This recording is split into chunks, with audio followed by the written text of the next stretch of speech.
Okay, John, so we are moving on. This is the introduction to chapter 15 on statistics. So, alright, two really good things. Number one, if you're watching this video, that means that you only have 2 chapters left to learn before the Regents exam, which is awesome, which means that you're almost there. That's the first set of good news. The second good news is that we are completely done with anything related to trig, okay? From this point on, this chapter is only on statistics, okay? So you have to learn some new things, but it's only going to exist within this chapter. It's only on the stuff about statistics. And then the next chapter is on probability, and yet again, does not involve trig whatsoever. It's only, stuff that you're going to have to learn, but only for that chapter. So that's some good news for you. There you go. Okay, so introduction to statistics. Statistics is the study and interpretation of numerical data. So people use statistics all the time. They use stats in sports to figure out, okay, well, this player has a really good average, so maybe we should trade him to this team. This pitcher's really good. They keep track of all sorts of stats all the time. And they use that numerical information, those numbers, to interpret how well of a player that person is. We're going to talk about some other ways that people use statistics. There are statisticians, so people who spend their whole lives studying statistics and it's their job. You can be a statistician, or you can major in stats in college. I had to take a whole class on stats, and it was really not that fun, but that's okay. Next year, if you want to take it, there's a class on stats that you could take as well if you wanted to talk to your counselor about that. So let's see what Ms. Tompkins has to say about stats. In this class, we are only going to be studying univariate statistics. So if we just, obviously you know what statistics means, but if we break apart this word, univariate. So uni, or unit, means one, and variate means variable. So in this class, we are only studying statistics that has to do with one variable, okay? So the data that we're analyzing involves only one variable, like we're talking about somebody's height, or we're talking about somebody's weight, or shoe size. But we're never comparing 2 different variables to each other. We will be using something called a frequency table. So that's just another way of organizing information into a table. So a lot of kids thought that it was 2 variables because we had them in a chart, and it looked like there was an X and a Y, so they thought that there were 2 variables, but it's really just one variable, such as height, but we're noting how many frequencies we have. So we have 2 people who are 5'5", 3 people who are 5'6". So that's what a frequency table is. So we're only going to be studying univariate statistics. Okay?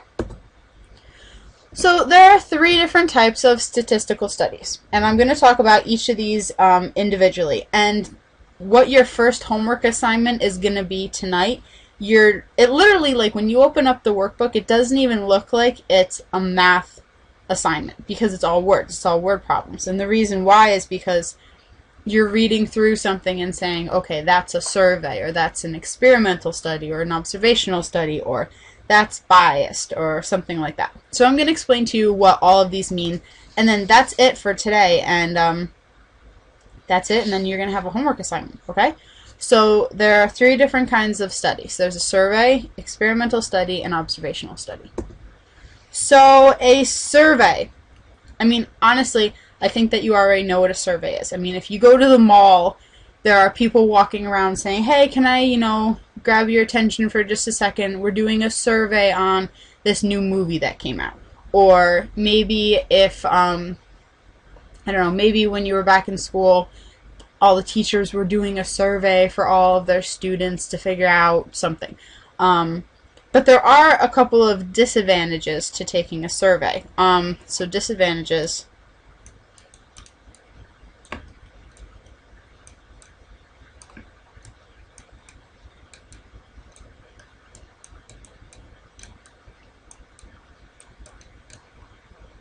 Okay, so some disadvantages of taking a survey is that sometimes people just don't tell the truth.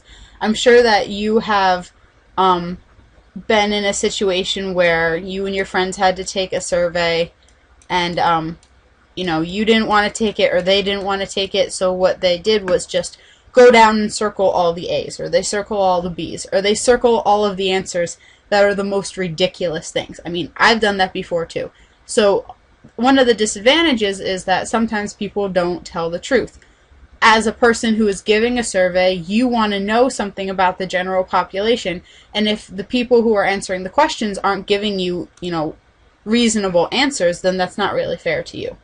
So that's one of the disadvantages, like, how do you know if these answers are really the truth or not? Another disadvantage is what we call a biased sample. Bias sample.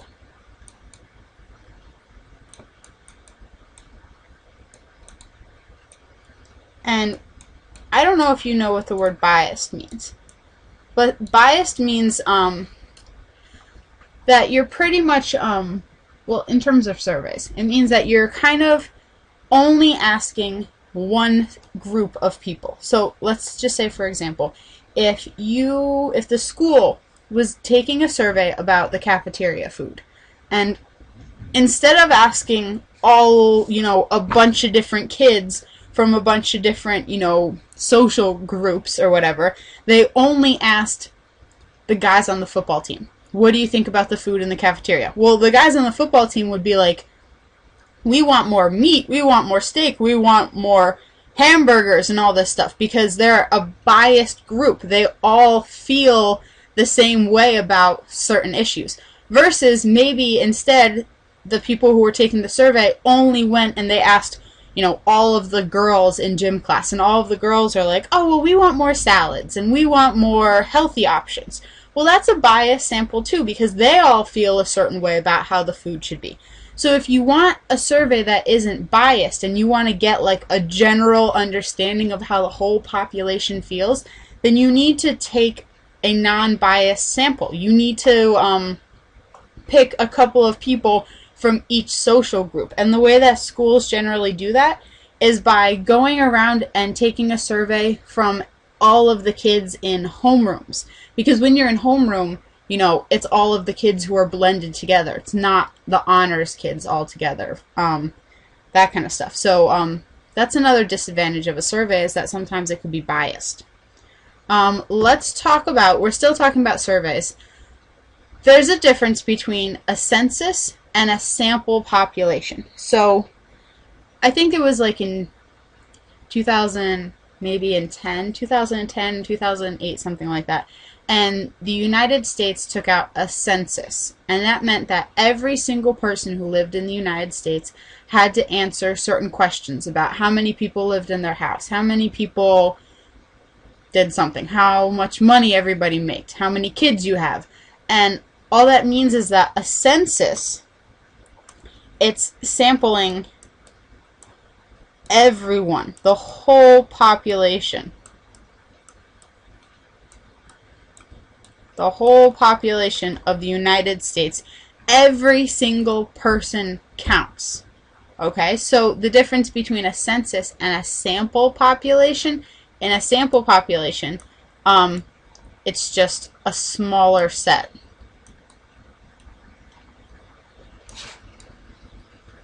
Okay, so it's literally, it's a sample. It's a sample of people versus the entire population. Okay, so that's another word that you might see on your homework tonight, census versus sample population. And we're still talking about surveys. And then biased sample, I already talked about people being biased. Okay? Okay, the next thing that we can talk about with statistics is experimental studies. And an experimental study, it's pretty much, when I think of experimental study, it's kind of like what you would do in science class. You're doing an experiment. So in an experimental study, the researcher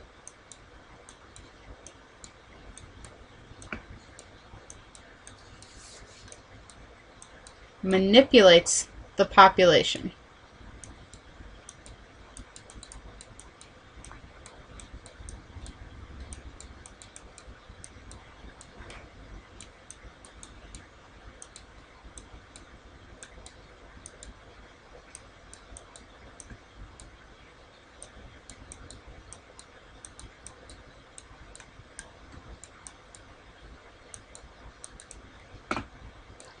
And what I mean by that is that whenever you have someone who's doing an experiment, I don't know if you've learned a lot about this, but say I'm doing an experiment about a certain drug. Well, the researcher wants to understand what effect this drug has on a group of people. Except for the fact that we need kind of something to compare it to. You know, these people acted this way when they actually took the medicine versus these people acted this way when they did not take the medicine. They need something that they can compare their results to. So what they have is called a control group.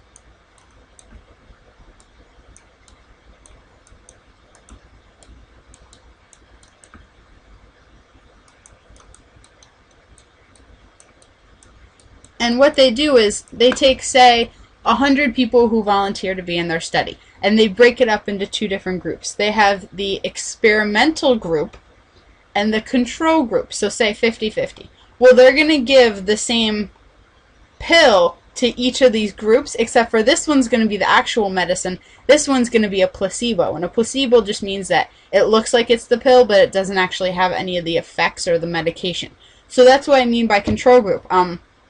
The researcher, the biggest part of experimental study is that the researcher is manipulating the data somehow. So if you ever see anything on a test where it says that the person like interfered with the study or they manipulated it, it's an experimental study. There's a control group that they did, you know, they pretended to do something to, and there's the experimental group that they actually did change something.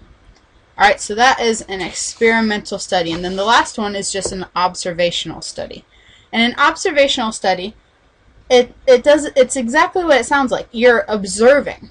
You're not influencing the population in any way. So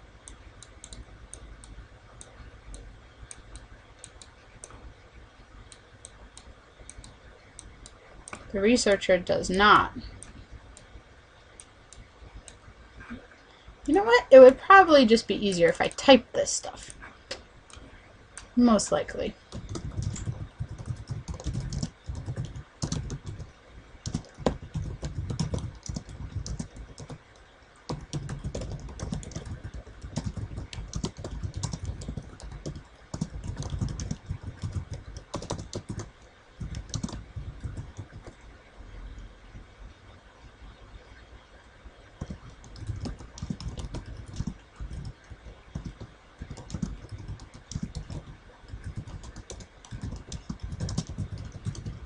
Okay, so this is what I was going to write, but it was going to take 1,000 years. So in an observational study, the researcher does not influence the population in any way. They simply sit back and they gather data. So I actually had to do that for one of my classes. I had to do a study, and what I had to do was just go to the mall and sit there in the food court, and I couldn't talk to anybody. I just had to sit there and take notes and observe things. So that's an observational study. They don't influence the population. They don't even talk to the population. They're just there to gather information. So for an example, if I was doing research on whether, how SAT prep courses influence kids' scores, I would take a group of scores of the kids who said that they took an SAT prep course versus the kids who didn't, and then just compare the scores and see who did better. But I would never ask them any questions. I would never manipulate or control anything in any way. I would just kind of look at the information that was provided for me. And then this is a question that we're going to do, and I'm going to have to stop this and come right back.